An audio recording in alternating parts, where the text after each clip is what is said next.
Энэ машин 70 сая долларын үнэлгээтэй. Юу л эцгийнхэн гал гадамтаар тоогож болохгүй гэж ярьдаг бол Enzo Ferrari бол яг тийм л үйлдэлтэйсэн. Ford компани маань өөрөө гэтгээ жоохон хөдөлгөөн зан гаргаад үгүй ээ. Би одоо чиний бүх юм чи авнаа. Тэр нөгөө нэг Монголд байгаа гэдэг Ferrari-гийн загвар шүү дээ. Ер нь Ferrari-гийн үнц нь яагаад ингэ өсөд идэг юм бэ те? Шудраг тий нэлээд дайчин юм байсан бол. Маш өндөр эготой. Одоо бадка ойдо бичлэгээ ороод ир. Юм үзээд. Юм үзээд суугаад. Нөгөө аюу алдартай хоёр тамирчин ойр орхон нас урцсан байна л да. Зам дээр бас уралдаж жагаад удам судар гаралтай өв дамжсан баян хүмүүст Ferrari-г зарах сонирхолтой байдаг.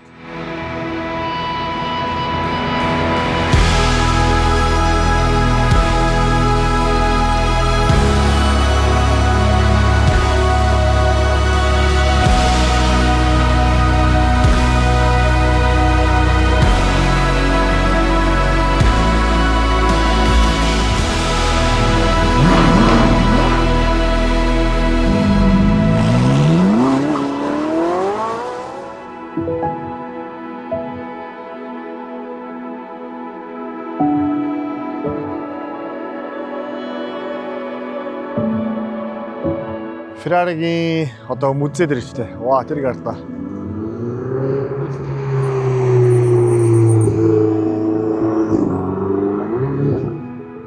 За энд болохоор Ferrari угаасаа унж болно. Ер нь тэгээд яг Италид ирчихсэн дээр Ferrari-гийн төрлөх хот те. Modena, Maranello эдгээр хотод ирсэн бол Ferrari унж үзэх ёстой. Хэрэг цаг гараад унж үзье. Ferrari-гийн яг үндсэн музей дээр ирчихсэн байна. Тэгээд газар зүүн байрлалын хувьд бол түрүүний Modena хотоос нэг 30 км хүрхүүгүй зайтай Maranello гэж ирчихсэн байна.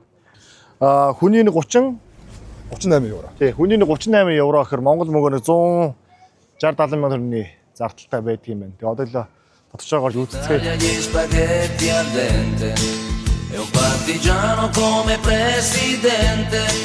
Con l'autoradio sempre nella mano destra, un canarino sopra la finestra. За тэгэхээр одоо яриагаа хоёлоо Maranello хотын Ferrari-г үндсэн музейгээс үргэлжлүүлээ те. Enzo Ferrari түрүү хэлсэн нөгөө хамгийн сүүлд нөгөө F40 машиныг хийгээд 1988 онд Enzo Ferrari өөд болсон.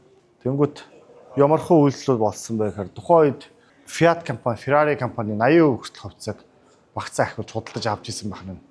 Ferrari, Enzo Ferrari гэр бүлээс. Тэнгүүтээ дараагийн Ferrari хин хийх юм бэ гэдэг асуудал гарч иж байгаа ш захирлан. Тэгвэл яг өмнөх бүр хоёлоо өмнөх хэдэн жилийн өмнө Германд ярьсан түүхтэр бол Gottlieb Daimler-ийн дор Wilhelm Maybach насаар ажиллаад өөрийгөө дарга болно гэж бодож исэн чинь бензэд одоо ерөөдөө ажиллаагүй тийм үү дарга болгоогүй. Тэгээ уурандаа гараад Maybach компани байгуулж ирсэн бол энэ удаа арай өөр. Юу гэхээр Lucia de Montezemolo гэж хүн Enzo Ferrari-гийн дор бас муу адил маш удаан он цагийн үед хамт ажилласан юм байл. Тэнгүүтээ Fiat компани Enzo Ferrari-гийн компани авчингуудаа энэ хүнийг Ferrari-гийн захирлаар тавьсан юм байна. Тэгээ миний хувьд яагаад энэ хүнийг онцлоод хэлээд байна вэ гэхээр энэ хүн Enzo Ferrari-гийн хийгээгүй зүйлийг бүр цааш төгс төгөлдөр болгож хийсэн гэж үзэж байгаа. Тэр нь Enzo Ferrari-гийн философиг хамгийн сайн ойлгосон. Юу вэ гэхээр за нөгөө түрүү хэлсэн Enzo Ferrari-д урд сонирхолтой байсан гэж ярьж ирсэн шүү дээ тий. Тэгвэл хэний хувьд ч гэсэн Montezemolo-гийн хувьд ч гэсэн яг бас ялгаагүй. Яг энэ философийн дагуу 91 онд ажиллаа авч ирсэн. За нөгөө бидний сайн мэдэх Michael Schumacher гэдэг Германы нисгчтэй Ferrari-гийн жолооч байсан тий. Тэгээд энэ цаг үед туршид одоо Формула 1-ийн нийт уралдаанд Ferrari-гийн баг нийт 50000 цом авч ирсэн байна. 50000 цомыг. Басаа одоо ч гэсэн бас топ эхний 3 багийн нэг тий. Тэр хүнийг би яагаад онцлж яриад байна вэ гэхээр Ferrari-гийн түрүүний хэлсэн топ 5 одоо машиныг авах хэрэгтэй. Тэгээд чи Ferrari-ийн цуглуулж гэж явуулнаа гэж яриадсан шүү дээ. Тэгвэл энэ хүн эдгээр загваруудын ихэнх нь хийсэн. Enzo Ferrari-гийн дараа бүтээгт хөгжүүлэлтэн дээр маш сайн гарсан шүү дээ. Тэгээ стил тэр нь одоо нэг Ferrari сонирхдаг хүмүүсийн мөрөөдлийн загвар байгаад байна шүү дээ. Тэгэхээр үндсэн философиг маш сайн алдагдуулаад хийсэн баггүй. Тэгээд яг юу тухайн цаг үед 1970 80 за 70 он 60 онд бол ингээд маш хэцүү шүү дээ. Эдгээр бизнесийг хийгээд явдаг маш их алдагдaltaй, маш их зардалтай. Харин бол Lucia de Montezemolo гэж энэ захирлын хувьд бол өөрийнхөө ажлаа авсан даруйдаа бидний сайн мэдэх алдар Ferrari-гийн F50 Ferrari Enzo, La Ferrari гэх мэт загваруудыг хийснээр онцлогтой. Дээр нь Ferrari-гийн ашиг тухайн үед 10 дахин хүртэл нэмэгдүүлж ирсэн байл. Тэгэхээр миний хувьд болохоор Enzo Ferrari-гийн одоо хийгээгүй дутууг гүйцээж те илүү сайн философи авч явсан бол яалчгүй дурдахгүй болохгүй бол Lucia de Montezemolo болоо. За тэгээ одоо бид хоёр яагаад энэ зогсоод байна нөхөр Энд бас үзэгчнэртэй харуулъя тийм ээ. энд нэг амар супер машин байна. Энэ машиныг бол одоо дэлхийн баячууд мөнгөтэй байгаа худалдаж авч чадахгүй байгаа машин. Тий. Энэ бол Ferrari-гийн 80 жилийн зориулж гаргасан Ferrari F80 гэдэг машин. Өмнө нь нөгөө Ferrari-гийн үндсэн 5 загвар гэдэг гэсэн шүү дээ. Одоо нөгөө өөртөө байх хэрэгтэй гэдэг. За Ferrari 288 GT. За Ferrari F40, F50, Ferrari Enzo гэдэг. Энэ загвар байсан бохоо, 5 байсан бохоо. Тэгээ энэ загвар гарч ирсэнээс хойш 6 дахь нь болж чадсан. 6 дахь гэж бүр аль биесээр хүлээн зөвшөөрөгдсөн. Тэгээ одоо энэ 6 загварыг авч иж Ferrari-г цугуулж болно гэж ярьж байгаа байхгүй. Энд байгаа машин бол Ferrari F80 Badka 3000 мотортой V6 хөдөлгөөртэй хэрнээ 1200 морины хүчтэй. Амар үз. Дизайны хийцлийн хувьд үнэхээр бас аимшигтай машин байна. Энэ машин бол одоо дэлхийд ерөөсөө мөнгө байгаас ч авч чадахгүй байгаа цөөхөд машин нэг. Дизайны шийдлэг бол бус тав зөрөгтэй гаргасан байна тий. Тэнгүүтээ нэг анзаарсан зүйл нь чи харж байна уу? Бусад тэр загварыг дүүх юм бол энэ спойлер юм өргөн байгаад байгааз. Тэгээ энэ тор байгаад байгааз. Би юу хэлэх гээд байна вөхөр Ferrari F40 бас үндсэн философик шингээж хадгалж хийсэн маш. За миний хувьд би бол яг үнэндээ хэлэхэд өөрөө бас ингэж оргиор нь харна гэж бас бодоогүй. Харж байгаад бол үнэхээр амар баяртай байна. Одоо юу гэдэг Ferrari-гийн муу адил ялгаагүй хибрид технологиор ороод эхэлчихсэн байгаа аль үжээ. Тэгээд SF9 за тэгээд Ferrari-гийн багш байна гэдэг бүрхэдээ хибрид технологи бас ялгаагүй муу адил нэвтрүүлээд эхлээд яваад байгаа. Гэсэн хэдиж бас яг VR хөдөлгөөр хийжээж хаяагүй. Ийм онцтой юм байлээ. Lasciatemi cantare con la chitarra in mano. Lasciatemi cantare una canzone piano piano. Lasciatemi cantare perché ne sono fiero. Sono un italiano vero. Buongiorno Italia che non si spaventa con la crema da Ferrari-гийн бүх машинууд бүгдээр ер нь Ferrari өнгөд улаан шүү дээ тий. Тэгсэн чинь ийм гинэ. Энэ улаан өнгийг ерөөсөө Enzo Ferrari хүссэндээ сонгоогүй гинэ. Тий. Ерөөдөө анх яасан бүр Enzo Ferrari өөрөө нөгөө Alfa Romeo-д оролцож байхдаа шар өнгийн машинаар болдог байсан. Тэгээд нөгөө модерн хотч үндсэн өнгийн шар гэл. Ер нь өөрөө нөхөж тэр тал руугаа байсан гинэ. Тэгээд яасан гэсэн нөгөө тухайн Формула 1 уралдаан болох нөгөө Grand Prix уралдаанд оролцож байхад дэлхийн машин моциклийн холбооны дүрм гаргасан юм байна л да. FIA-гаас. Тэгээд нөгөө тухайн тэмцээнд оролцож байгаа бүх машинуудыг бүгднийг нь улсаар нь ялгаад өнгө өгсөн юм байна. Тэгээ Итали дахаар улаан өнгө өгсөн юм байлээ. Тий. Тэгээд түүнээс хойш Ferrari-гийн оролцож байгаа машин өнөөдрийн Формула 1 хүртэл улаан өнгөтэй байдаг шалтгаан нь өөрөө хүссэндээ биш FIA-гийн машин моциклийн холбооноос хүчээр оноож өгсөн өнгө юм байл. Тэгээ яван явсаар өөрийнх нь брендийн үндсэн өнгө болчихсон.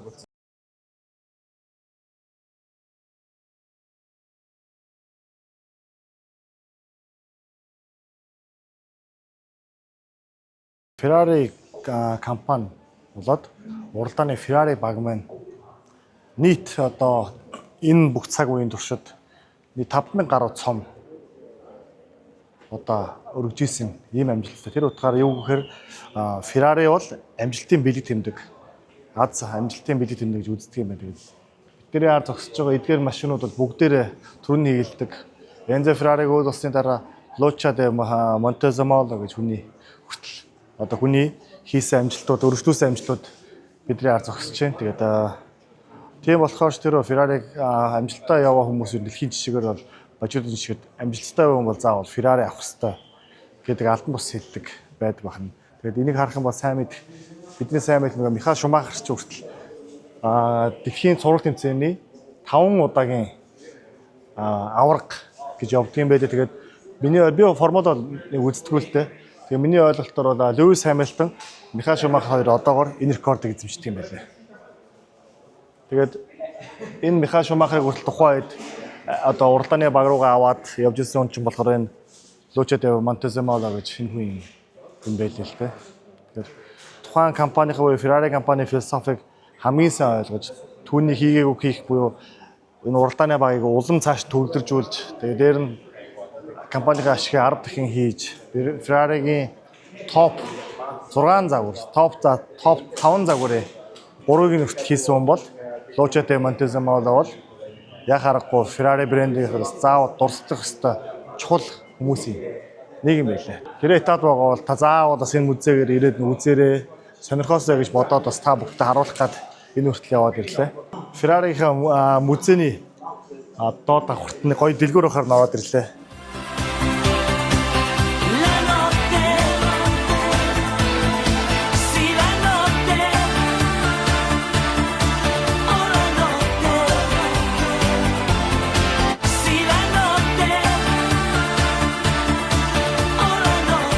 Энд байгаа модулууд Монгол мөнгөөр 45 орчим сая төгрөгийн үнэтэй модель нэг шиг гэн.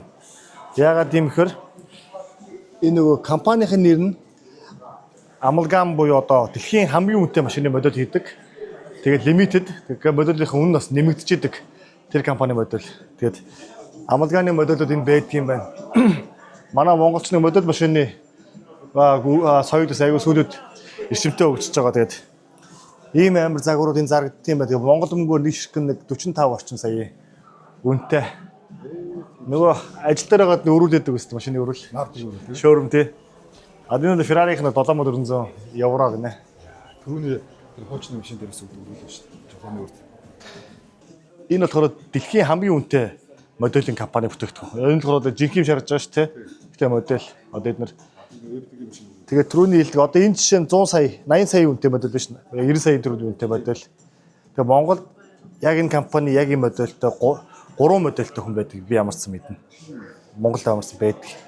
Машин үнэтэй. Тий. Одоо бидний судалж байгаа ч юм бол энэ загварууд нь байгаа шүү дээ. Яг энэ бол Монгол яг энэ хэмжээтэй 3 шиг байдаг юм л.